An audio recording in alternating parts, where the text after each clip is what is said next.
Estamos aqui mais uma vez para mais um quadro sem script da Escola de Oficiais. E hoje ao meu lado, Mauro Faião. Hoje iremos conversar sobre ações de Estado. Não é isso, Mauro? Isso mesmo, ações de Estado. Muito bem. Então, Mauro, de forma assim abrangente, que eu sei que esse é um assunto que vai puxar muitas coisas, mas o que seria ações de Estado?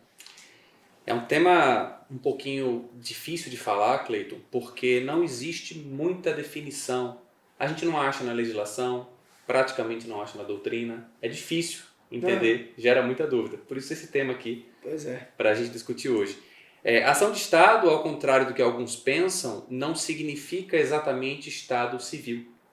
Tá. Também não significa ações de Estado com E maiúsculo, que envolvem o poder público. Eu pensei que seria isso. Muita gente pensa que é isso, porque esse nome ações de Estado, ele é trazido no Código de Processo Civil. Tá. Lá no artigo 247, que fala que as citações serão feitas por oficial de justiça, ou melhor, não serão nem por correio e nem por meio eletrônico, logo vai ser pelo juízo ou pelo chefe de secretaria, internamente, ou pelo oficial de justiça na rua. Esse artigo 247, ele diz que no caso de ação de Estado, vai ser feito dessa maneira, mas não conceitua. A ação de Estado, na verdade, se refere a Estado da pessoa. Não tem a ver com o Estado ente público. Agora você me localizou um pouquinho. É o Estado do ser. Certo. E ainda assim fica a dúvida, tá, mas Estado em relação a quê? E aí muitos falam, Estado civil. Solteiro, casado, divorciado, viúvo. Mas quando você me fala de estado da pessoa, também me vem a questão física, né? Ou mental. Também. Então, o estado da pessoa, estado na verdade é um conceito trazido, não é trazido, mas é uma questão inerente ao direito civil. Tá. E não ao processo civil. Isso que confunde a gente. O direito civil, ele trata do estado das pessoas não só em relação ao seu aspecto físico, não só ao seu aspecto civil. Ele traz, na verdade, três aspectos diferentes. O civil, que nós já comentamos, o físico, que você mencionou agora, e também o estado político, social ou político da pessoa. O estado político ou o estado social seria um cargo político? Seria isso? Não. Todo o conceito de estado, ele visa a individualizar o cidadão. Certo. A individualizar você em relação aos demais. Então, qual é o seu estado político que te individualiza dos demais? Sua nacionalidade, por exemplo. Se você é nacional, se você é estrangeiro. Então, esse seria um estado político. Logo, as ações, os processos que envolvem isso, a nacionalidade, são ações de Estado. E a citação vai ser feita por oficial de justiça. Então, são vocês que irão resolver todo esse montante aí. No ato da citação, sim.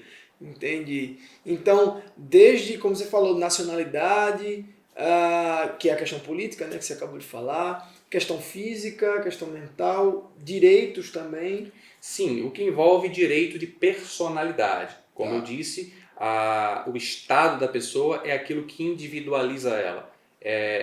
Tem ligação direta com os direitos de personalidade. A gente falou do estado político agora. A gente mencionou o estado físico, você mencionou. Então, quanto ao estado físico, a gente pode falar, o que individualiza a pessoa? O sexo, Sim. a idade, o nome, que pode ou não ter a ver com o sexo. Então, todas essas matérias têm a ver com o estado físico. E são ações de Estado também. Quando a gente vai para o aspecto civil, aí sim o conceito se confunde com o estado civil. Porque de fato é um dos estados da pessoa que vai caracterizar a sua individualidade, que tem a ver com seus direitos de personalidade. Inclusive, um estado civil, como casado, divorciado, pode até envolver o seu nome, o seu sobrenome. Então, essas questões se misturam. Então, são esses três aspectos aí que envolvem as ações de Estado. Como você falou da questão do casado ou divorciado, tem a troca de nomes, né? A substituição de nomes, né? E mais, Cleiton, quando a gente fala de Estado civil, por exemplo, o divórcio, uma ação de divórcio, que se confunde na ação de Estado com o Estado civil, nesse caso. O Estado seria gênero ação de Estado, e o Estado civil seria uma das espécies, né, da ação de Estado. Quando a gente vai para um divórcio, a gente fala também, frequentemente, de alimentos, Sim. de separação de bens, de patrimônio, de moradia. Então percebe que existe também a questão da dignidade, quando a gente fala de moradia, quando a gente fala de pensão alimentícia, quando a gente fala de menores de idade. Então esses direitos voltados à dignidade da pessoa humana também tem muito a ver com a ação de Estado e também tem muito a ver com a própria personalidade. E aí existe essa ideia de que ações de família seriam ações de Estado, mas não necessariamente todas. Tá? A gente tem que analisar para ver se tem a ver com o Estado civil, com o Estado político, com o Estado físico. Quando você falou da troca de nome, me veio na mente aqui o caso de pessoas que trocam de gênero e, nesse caso, também acabam trocando seus nomes em cartórios e tudo mais. Também se caracteriza? Sim, são ações de Estado. Isso tem tudo a ver com a individualização da pessoa, com dignidade, o Estado civil, o Estado físico. Nesse caso vai ser um Estado social, tá mais voltado ao político quando a gente fala de identidade de gênero. Né? Não é exatamente a identidade física. Pode ser também. Tem gente que muda de sexo mesmo, através de cirurgia. Então sim, seria um aspecto físico. Mistura um pouco físico com social nesse caso. É interessante a gente conversar sobre isso, porque uma coisa vai puxando a outra. Né? São questões muito interligadas. Fica a dúvida também. Quando a gente fala da questão física ou mental de alguém, que também é considerado, pode ser entendido como uma ação de Estado, a gente resvala na questão da ação onde o réu é incapaz. Isso é a interdição, no caso. Interdição, perfeito.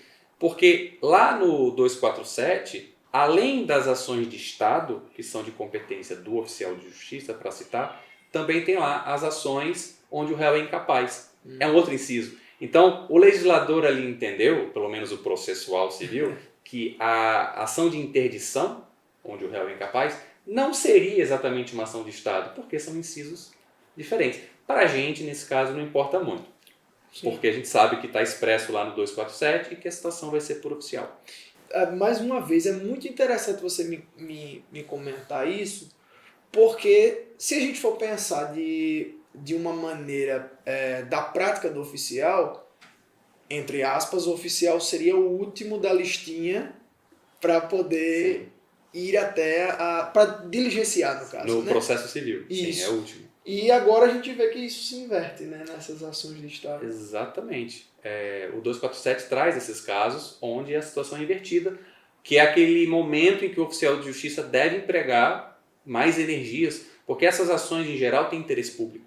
Sim. Por isso que vai direto para o oficial de justiça, não vai pelos correios, também não é para ir por meio eletrônico.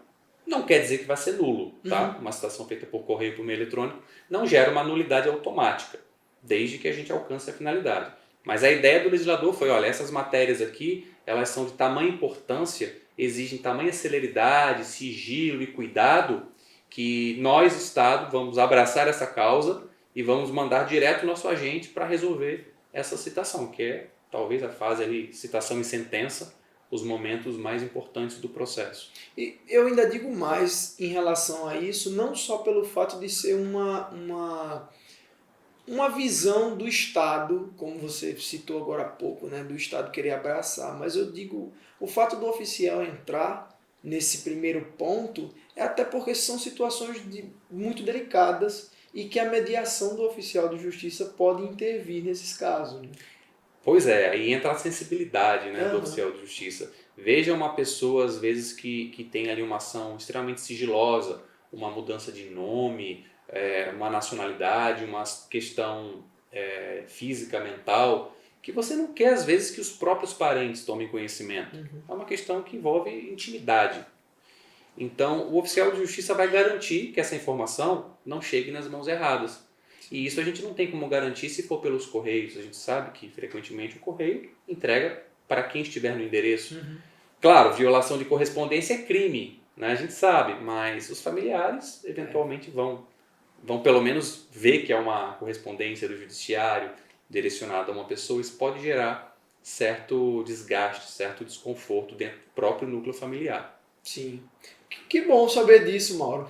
Que bom. Agora tirou a minha dúvida que ações de Estado não tem a ver com o Estado propriamente dito. Até tem, né? Porque o Estado ele Uhum. toma a frente dessas ações para poder fazer a citação. Mas não tem a ver com a ação do Estado. Isso, exatamente. Que bom. E você? Eu acho que você também sabia disso. Se não sabia, comenta aqui pra gente e diz pra gente também o que você acha a respeito das ações de Estado aí onde você atua. Tá bom? Um abraço e até a próxima.